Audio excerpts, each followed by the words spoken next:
Welcome to the Digital Maddy Show.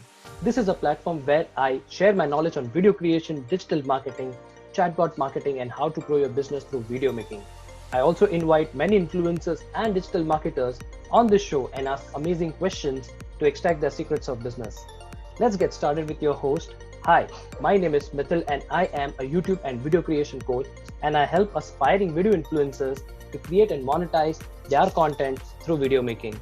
In this particular episode, we have a special guest.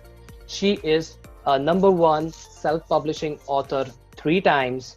Her name is Dr. Emee. She is a psychologist and she's already into our studio. So let's welcome her. Welcome, Dr. Emee, to our show. Let me introduce her. Dr. Emee, she is a 3 times #1 bestseller author. She is a psychologist and a self-publishing coach, and she is on a mission to help successful entrepreneurs, coaches, and visionaries to widen their reach by self-publishing a #1 best-selling book on Amazon. So welcome, Dr. Emee, to our show. Thank you very much for having me. I'm really excited to be here and share what I know about self-publishing because it has so much potential and can help so many people. Great. So, Dr. Emee, can you just share one of your favorite quote that inspires you on a daily basis? Yes, I'm actually a Christian, and one of the most inspiring quote that I have a whiteboard in front of me, and it's there in front of me, and it's a Bible quote from Matthew chapter 19 verse 26, and it says, Jesus looked at them and said, "With man this is impossible, but with God all things are possible." So for me, it inspires me because, to be honest, the limitations that we see, these are human-made. These are things in our mind, and we limit ourselves to what we think is possible. But when we embrace that with God, the universe, or the divine energy, whatever you want to call it, it is infinite, that everything is possible. And when we are able to understand that, our capabilities and the possibilities are endless. So yeah, it's right in front of me, really motivating me, and it's just encouraging me to embrace that everything is possible. Might not be possible for me as a human being, but for the greatness of the universe, all things are possible. Absolutely, faith can move mountains. So you're bang on target. So, Dr. Emee, can you share something about your journey, your backstory? Oh, of course. Well, I'm originally from the Philippines, and I never really intended to be a psychologist. You did mention that I'm a psychologist. I intended to be a medical doctor.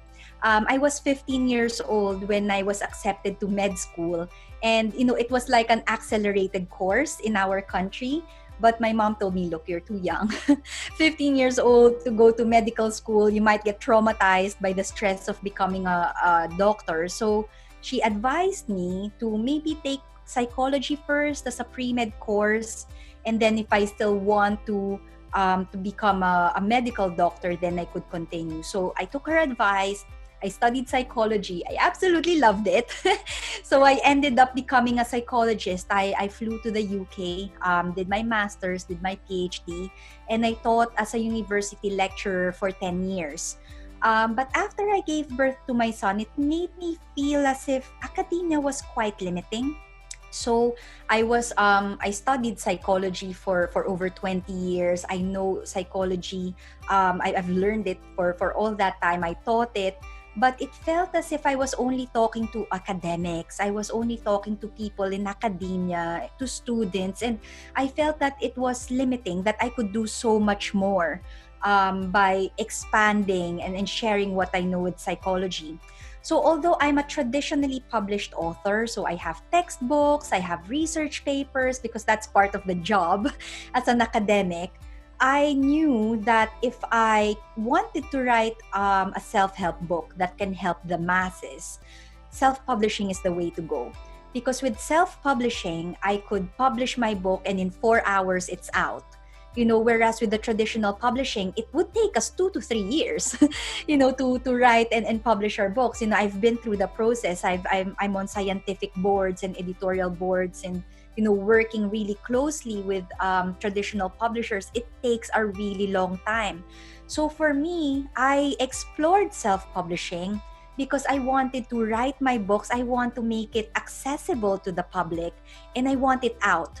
I want to share it with them, to have that interaction as well with my readers, because on Amazon they leave the reviews, right? You can see it so publicly. So I can interact with my audience, and I could improve and develop the next books in my series based on what my readers are telling me. So I explored self-publishing. I was absolutely terrified, with the self-publishing process, because for me, I knew psychology, I knew my craft, I knew how to write, but I didn't know how to publish.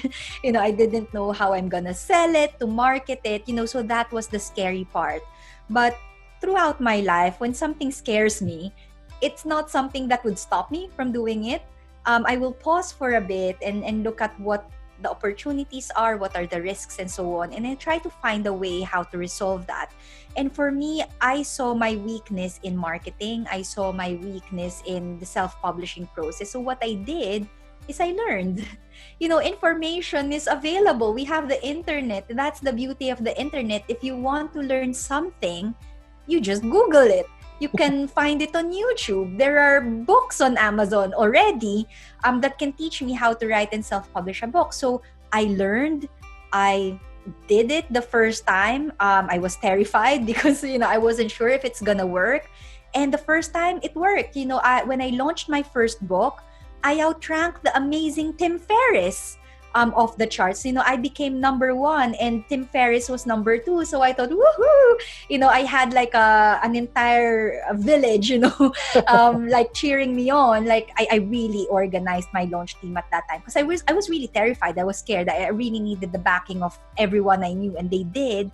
They supported me, and I got to number 1, and I said, okay, that works. Let's try again. See if it's not a fluke. Let's see if it will work again. So I tried again. Book number 2, same result. I got to number 1 bestseller. So I thought, okay, I think I'm doing something right here. Let's try again.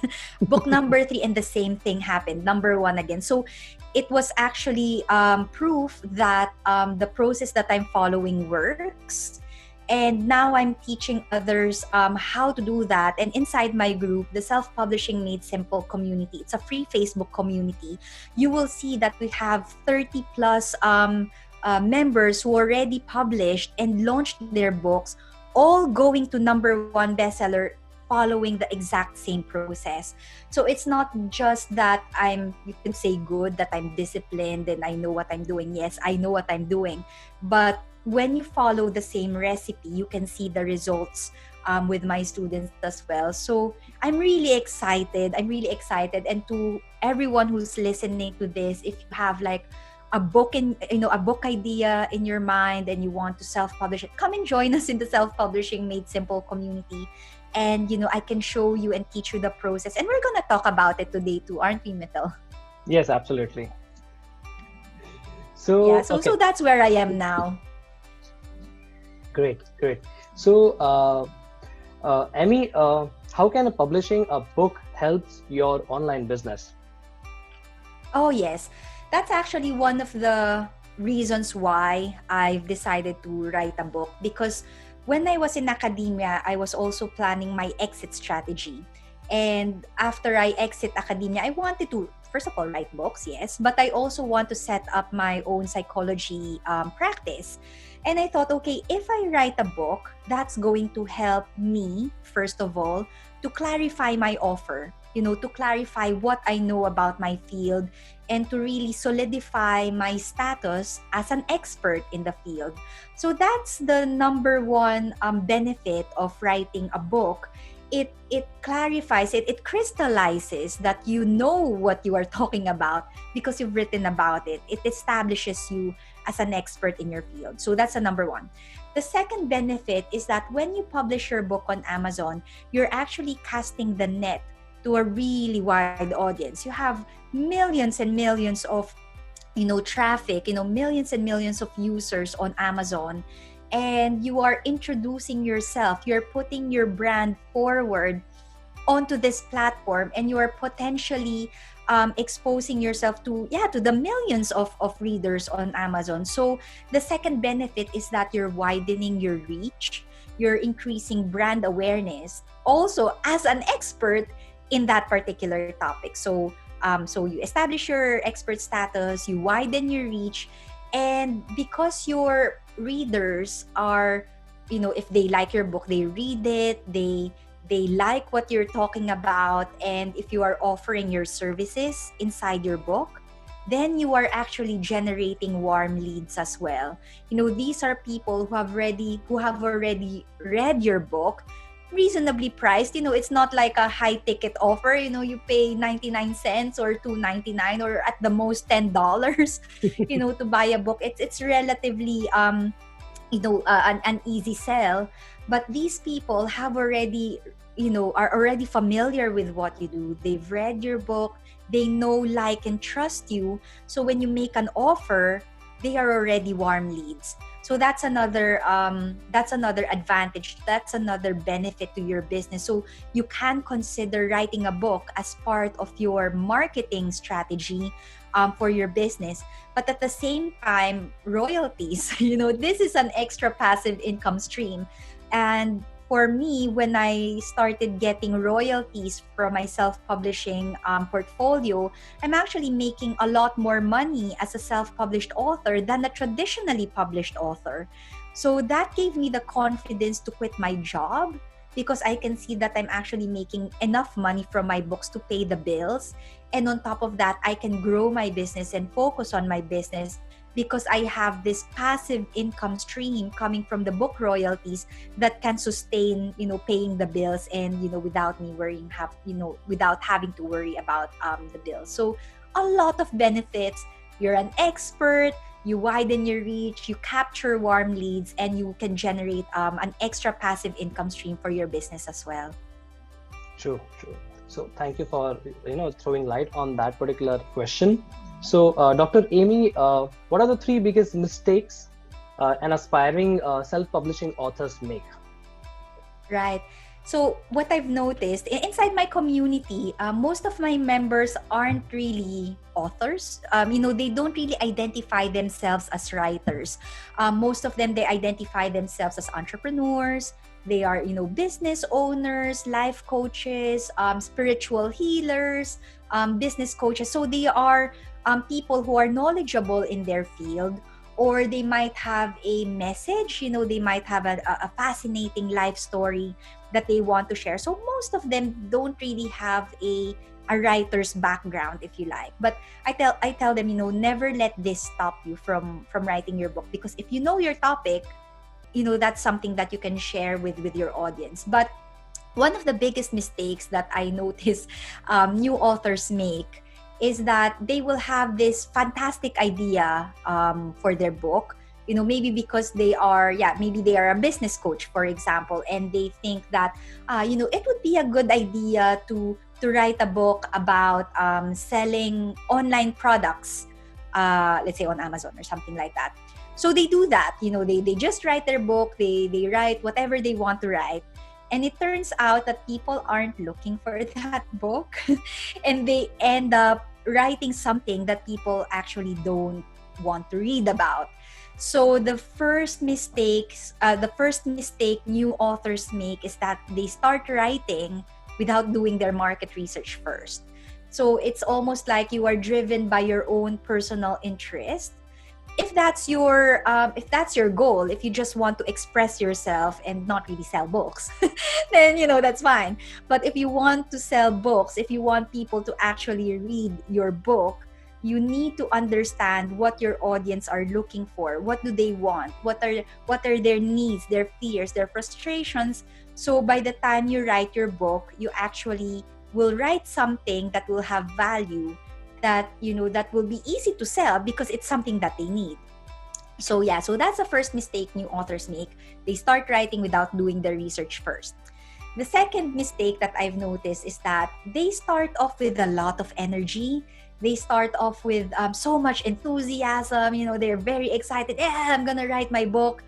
And then halfway through, they lose steam. Like they start something and they end up not finishing it because life happens. Other things, they have other priorities happening. So they would say, okay, the book is not a priority. So I'll just leave it there for a while, and then when things settle down, I'll revisit it, and they never do. So 10 years later, it's still in progress, and they never really release the book. They have all the energy at the start, they get excited, and then they lose steam halfway through, and that's a shame because when you start writing, and I always tell my students as well, I never force them to start something unless they are ready.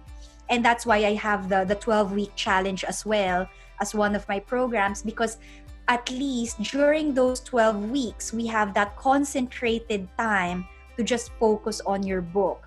It's not going to be forever. You're not going to write your book forever. It's only going to be during that 12-week period. So it prevents you from losing focus. It prevents you from just having the initial boost of energy.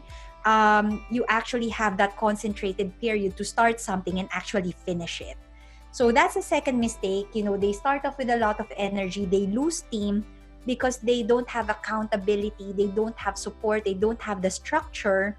So to remedy that, you really need to have a structure. You need to have maybe people around you to keep you accountable, and to have a process to follow, so you're not just relying on your motivation. Some people are highly motivated, and I consider myself as one of those. When I put myself and I tell myself I'm gonna do this, I'm actually gonna do it until it's done. But some people, their priorities shift and so on. So yeah, to avoid that, you really need to have the structure and accountability to get the work done. Right. The third biggest mistake that I've noticed new authors make is that, okay, they've started, they did their market research, they started writing, they finished writing the book, which is fantastic, and then they end up publishing it, and they haven't got a clue, they haven't got a plan how to launch it. They don't have a marketing strategy. They don't know what they're doing. As soon as they know how to write, they know their topic, that's fantastic, but they actually don't know how to sell their book, right? So when they publish their book, they scramble, they beg their families and friends to download their book, which is fine. They'll end up with 5 sales, because their family and friends will buy it, but after that it disappears. There are millions of books on Amazon, and after all that hard work, all that time and dedication that you've put into writing your book, it evaporates. If you don't know how to sell your book, if you haven't got a plan on how you're gonna market it and promote it, it's going to disappear. For people like us, you can see that we know what we are doing. If you don't know what you're doing, we're gonna crush you. Your book is just gonna disappear. So yeah, that's the third biggest mistake. They publish their book, they cross their fingers and hope that people will find their book or that their family and friends will support them. Maybe they will support them, but it's really not enough. You really need to know the basics of marketing on Amazon. Learn how to trigger the Amazon algorithm, so when you launch your book, you will have a fighting chance to actually sell your books and make it to number 1. And for me, for my first book to outrank Tim Ferriss, that was like, my head just exploded. I just couldn't believe it. But the same thing is happening with my students now. They initially they would doubt that, how is it possible for a first-time author with no followers to make it to number 1? And what I would say is, just trust me. I've done this 3 times myself, and now I have 30 plus students who have gone through the process and also getting the same results. The process works. Don't mess up the recipe. Just follow it. Understand how Amazon works. You can experiment, in the future once you actually get some experience yourself. But as a first-time newbie author, there's actually a process that you can follow. You don't have to reinvent the wheel. And every single time, all of my students get to number 1 bestseller when they launch their books. Wow, that's amazing. That's like you have 30 plus people, authors who have ranked number 1. So great job, Dr. Emee. So we come to the third question. It's a very interesting one. So what can we do to launch successfully on Amazon? Let me just try to, extract the secrets out Yes, of I it. keep talking about, I keep talking about, you need to have a plan, you need to have a strategy. Okay. So this is something that I teach inside my community, Self-Publishing Made Simple Facebook community. I have a live question and answer there, and we can talk about this in more detail inside that group. But there are three elements, to successfully launching your book on Amazon. So the first one is optimizing your page. So this has to do with identifying the keywords, making sure that you identify high traffic, low competition keywords. So when people search for those keywords on Amazon, your book will turn up, right? So I know that there are a lot of books that are creative, like you have an inspired thought, and then you put it on your book. So for example, you put it on the title of your book is The Saltless Life. Like, if you type that as a keyword on Amazon, I don't think people are gonna find your book, because why would they type that book unless you have like 1 million followers already? You have the freedom to be creative. But as a first time newbie author, really you need to identify what people are putting on Facebook, not on Facebook, on Amazon. What are the keywords they are using to look for books? They have very specific problems and they are looking for very specific solutions. So that's the first secret. You really need to optimize your keywords. So when people type in these high traffic, low competition keywords, your book is going to turn up and you'll have more traffic to your page. So that's the first thing. And I for my course, the 12-week Get It Done challenge, we do this on week 1. I mean, even before you start writing your book, you really need to optimize your keywords already, because not only will it validate your idea, it helps you to have the confidence that, this is something that's worth writing. You are confident that you're not wasting your time on something that people don't really need. So that's the very first thing that we do inside my program. We do the keyword research and market research. Well, actually, no, that's the second one. The first thing that we do is we identify your why, we identify your purpose. But also in week 1, we do the keyword research, because you really need to know what people are looking for even before you start writing, right? So first element for a successful launch is a highly optimized page with highly optimized keywords for your book, right? The second key element to a successful launch is having a launch team.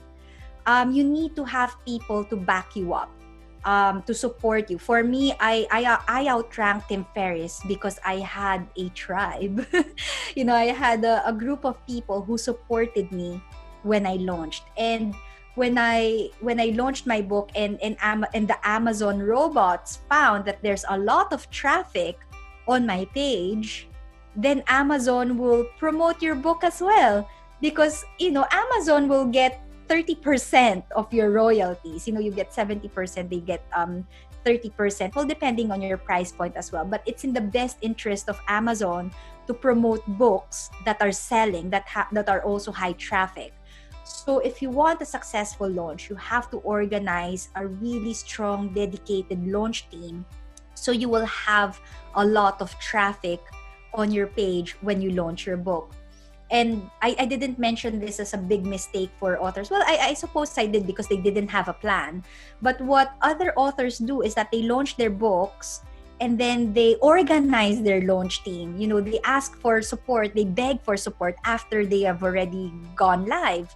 What I would tell my students is, actually, you need to do that 2 to 3 weeks before you launch.